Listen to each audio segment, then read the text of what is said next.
తమ సమస్యలను పరిష్కరించడానికి అంగన్వాడీలో 24 రోజులుగా సమ్మె చేస్తున్నారు. ఒక్కో రోజు ఒక్కో విధంగా అంగన్వాడీలో నిరసన తెలిపారు. ఈ రోజు రాష్ట్ర వ్యాప్తంగా అంగన్వాడీలో సవాసనంతో వినూత్న రీతిలో ప్రభుత్వానికి తమ ఆవేదనను వ్యక్తం చేశారు. తమ సమస్యలను పరిష్కరించేందుకు నిరసన ఆపేది లేదని అంగన్వాడీలు పేర్కొంటున్నారు. విశాఖలో అంగన్వాడీల ఆందోళనపై మరింత సమాచారం మా ప్రతినిధి కిరణ్ అందిస్తారు. సమాన వేతనం అమలు చేయాలంటూ రాష్ట్ర వ్యాప్తంగా అంగన్వాడీలు చేసినటువంటి ఆందోళన 24వ రోజుకు చేరింది. పెద్ద ఎత్తున వీళ్ళందరూ కూడాను తమ డిమాండ్ల పరిష్కారం కోసం నిరసన గళం వినిపిస్తున్నప్పటికీ కూడాను ఎక్కడా ప్రభుత్వం చెల్లించే పరిస్థితి కనిపించట్లేదని ఆరోపణలు కూడా వెలువెత్తున్నాయి. ఈ నేపథ్యంలో ఈరోజు విశాఖపట్నం ధర్నా చౌక్ ఏదైతే ఉందో జీవీఎంసీ ఎదుట వీళ్ళందరూ కూడా ఈరోజు వినూత్న రీతిలో పడుకొని మరీ తమ నిరసన గళాన్ని ప్రభుత్వానికి వినిపించే ప్రయత్నం చేస్తున్నారు. ఇప్పటికే మనం చూసినట్టయితే రిలే నిరాహార దీక్షలు, మరోవైపు మోకాళ్ళ మీద కూర్చొని ఆందోళనలు, ఇంకో పక్క వివిధ ప్రజా సంఘాలు కావచ్చు, అలాగే వివిధ రాజకీయ పక్షాలు కావచ్చు, వీళ్ళందరూ కూడాను ప్రభుత్వం చేస్తున్నటువంటి నిరంకుశ వైఖరిని ఎండగడుతూ పెద్ద ఎత్తున ఆందోళన చేస్తున్న పరిస్థితి. ఈ నేపథ్యంలో వీళ్ళందరూ కూడాను 24 రోజులుగా చేస్తున్నటువంటి ఆందోళన కొనసాగుతున్నా సరే ఎట్టి పరిస్థితులను పట్టించుకునే పరిస్థితి కనిపించలేదు. ఈరోజు మహిళలు పెద్ద ఎత్తున ఆందోళన సాగిస్తున్న పరిస్థితి. ఏమిటి మేడం గారు, ఈరోజు మీరందరూ కూడా రెస్ట్ తీసుకుంటున్నట్టు కనిపిస్తుంది, ఏంటి కారణం? రెస్ట్ కాదండి, శవాసనం వేసాం.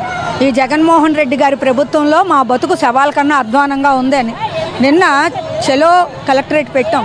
ఎంత అవమానం చేశారండి. అక్క చెల్లెమ్మల్ని ఇలాగే చూస్తారా? నీకు అక్క చెల్లెమ్మలు అయినందుకు మా రక్తం కళ్ళ చూస్తావా? మా ప్రైవేట్ పార్ట్స్లో తన్నిస్తావా? మా గుండెల మీద చెయ్యలేసి తోస్తావా? మా జుత్తులు పట్టుకొని ఈడుస్తావా? మా చీరలు పట్టుకొని లాగిస్తావా? ఏం రాజ్యం నడుస్తుందండి? పోలీసు రాజ్యం, గూండా రాజ్యం నడుస్తుంది. నువ్వేమైనా ఈ రాష్ట్రానికి రాజువా? చాలా అన్యాయం అండి. ప్రజాస్వామ్యం అంటే గౌరవం లేదు. మేమేం అడుగుతున్నాం సార్? తెలంగాణ కన్నా 1000 రూపాయలు ఎక్కువ వేతనం మీరు ఇస్తానన్నారు, ఇవ్వమంటున్నాం. తెలంగాణలో 13,650 రూపాయలు వేతనం, దాని మీద 1000 ఇస్తానన్నారు. మళ్ళీ ఆ 1000 ఇవ్వండి. తర్వాత తెలంగాణలో వేతనాలు పెరిగినప్పుడు మళ్ళీ మాకు వేతనాలు పెంచండి. సుప్రీంకోర్టు గ్రాడ్యుటీ ఇచ్చింది. ఆ గ్రాడ్యుటీ గుజరాత్లో అమలు అవుతుంది, కర్ణాటకలో అమలు అవుతుంది. రాష్ట్రంలోనే, దేశంలోనే నెంబర్ 1 రాష్ట్రం కదా ఈజ్ ఆఫ్ డూయింగ్ బిజినెస్లో.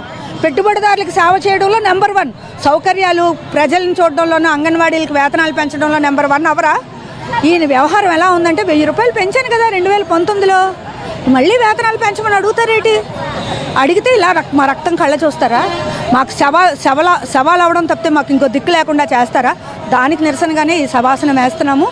ఇక్కడితో మా ఉద్యమం ఆగదు. కలెక్టర్లు మా ఉద్యోగాలు పీకేస్తానని నోటీసులు ఇస్తున్నారు, CDPOలు ఇస్తున్నారు, PDలు ఇస్తున్నారు. మేము దేనికి బెదిరేది లేదు. రేపటి నుంచి నిరాహార దీక్షలకు వెళ్ళిపోతున్నాం. పండగ తర్వాత నిరవధిక నిరాహార దీక్షలకు వెళ్తున్నాం. జగన్మోహన్ రెడ్డి గారికి చెప్పేది ఒకటే, ఇది ప్రజాస్వామ్యం. మీరు ఇచ్చిన మాట అమలు చేయమన్నాం. ఇప్పుడు పాదయాత్ర చేయండి సార్. అప్పుడు చేయడం కాదు, ఇప్పుడు చేయండి పాదయాత్ర. మా బాధలేటో తెలిస్తే. మీరు ఎన్ని పన్నులు పెంచారు, ఎంత ధరలు పెరిగాయి. అప్పుడు 40 రూపాయలు బియ్యం, ఇప్పుడు 70 రూపాయలు బియ్యం. అవేమి మీకు తెలియట్లేదా? సో అల్టిమేట్గా ఎందుకని ఈ పరిస్థితి వస్తున్నది రాష్ట్రంలో? మీరే కాదు, అన్ని రకాల ప్రజా సంఘాలు కావచ్చు, అందరూ కార్మికులు కావచ్చు, అందరూ కూడా ఉద్యమాలు బాట పట్టే పరిస్థితి నెలకొంది. ఎందుకని అంటారు? ఈయన పాదయాత్రలో అందరికీ హామీలు ఇచ్చాడు సార్. ముఖ్యంగా చిన్న ఉద్యోగస్తులకు ఇచ్చిన హామీలన్నీ మర్చిపోయాడండి. నవరత్నాలే గెలిపిస్తాయన్న కోరికతో ఉన్నారు. మరి నవరత్నాల వాళ్ళు ఓట్లు కావాలి, మా ఉద్యోగస్తుల ఓట్లు కావాలి కదా. మీరు పోయినప్పుడు మీరు మాట ఇవ్వలేదా? ఇప్పుడు అందరికీ ఇచ్చారు కదా. కాంట్రాక్ట్ అవుట్ సోర్సింగ్ వాళ్ళకి పర్మనెంట్ చేస్తానని ఇచ్చారు. సమాన పనికి సమాన వేతనం అని చెప్పారు. మా లాంటి వాళ్ళకేమో తెలంగాణ కన్నా 1000 రూపాయలు ఎక్కువ ఇస్తానన్నారు, ఆశాకి, అంగన్వాడీకి. మరి ఇవన్నీ మీరు చెప్పిన మాటలే కదా ఇప్పుడు మేము అడుగుతున్నాం. 4.5 సంవత్సరాల నుండి అడుగుతున్నాం. ఎన్నిసార్లు చెలో విజయవాడలో వెళ్ళాం, ఎన్నిసార్లు ధర్నాలు చేసాం, ఇక్కడ ఎన్నిసార్లు 36 గంటలు 48 గంటలు ధర్నాలు చేసాం. ఎందుకు వినలేదని అడుగుతున్నాను. ఇప్పుడు కూడా వినట్లేదు. ఇప్పుడు కూడా నోరు మూయించే పని చేస్తున్నాడు, అవమానిస్తున్నాడు. నిన్న పచ్చి బూతులు మాట్లాడారు పోలీసులు, మగ పోలీసులు పచ్చి బూతులు మాట్లాడారు. ఆ బూతులన్నీ చెప్పడానికి నా సంస్కారం అడ్డొచ్చి నేను నోరు మూసుకొని ఊరుకుంటున్నాను. వినే శక్తి మీకుందేమో కానీ, జగన్మోహన్ రెడ్డికి ఉందేమో కానీ మాకు లేదు. ఆడవాళ్ళు, దేవతలు, ఆదిశక్తులు, కనకమ్మకెళ్ళి ఇస్తావా కొత్త బట్టలు, గాజులు ఇస్తావా? ఇక్కడేమో మా గాజులు పగలగొడతావా? ఎక్కడ నేర్చుకున్నారు మీరు? మీరు ఇచ్చిన మాట అడుగుతున్నాం, అమలు చేయండి. మేము ఊరుకునేది లేదు. ఆ కనకదుర్గమ్మకి అమ్మలం మేము. Thank you madam. ఇది ప్రస్తుతం మనం చూసుకున్నట్టయితే ఈరోజు అంగన్వాడీల దీక్ష 24వ రోజుకు చేరుకున్న నేపథ్యంలో ఈరోజు శవ ఆసనాన్ని వేసి ప్రభుత్వానికి తమ వినిపించే ప్రయత్నాన్ని అంగన్వాడీలందరూ కూడా చేయడం జరుగుతుంది.